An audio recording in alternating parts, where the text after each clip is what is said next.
এখানে আসার কারণটা হচ্ছে আপনারা তো সবাই জানেন, আমাদের একজন ডেলিভারি বয় ভাই গত শনিবার দিন ওর সাথে এক অমানবিক আচরণ হয়েছে, যার পরিপ্রেক্ষিতে ও রবিবার সকালবেলা ওর পার্শ্ববর্তী বাড়ির সাইডে এর ডেড বডি পাওয়া যায়।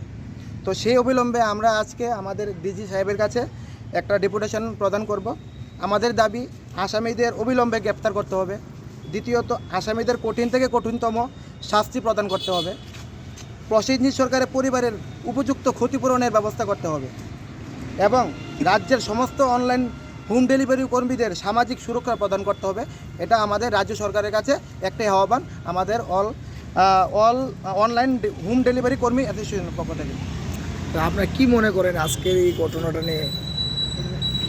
আমরা মনে করছি অত্যন্ত আজকে প্রায় 78 ঘন্টা পার হয়ে গেছে, এখন অবধি আসামের কোনো শাস্তি নেই, কোনো গ্রেফতার নেই।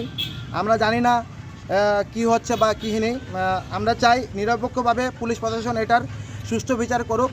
আর আগামী দিনে যদি এটা না হয়, আমরা পুরো অল ত্রিপুরা মিলে যত আমরা ডেলিভারি কর্মীদের আছি, সুইগি, জোম্যাটো, আমাদের পার্সেল যারা আছি, সবাই মিলে বৃহত্তর থেকে বৃহত্তর বড় আন্দোলন করতে যাব।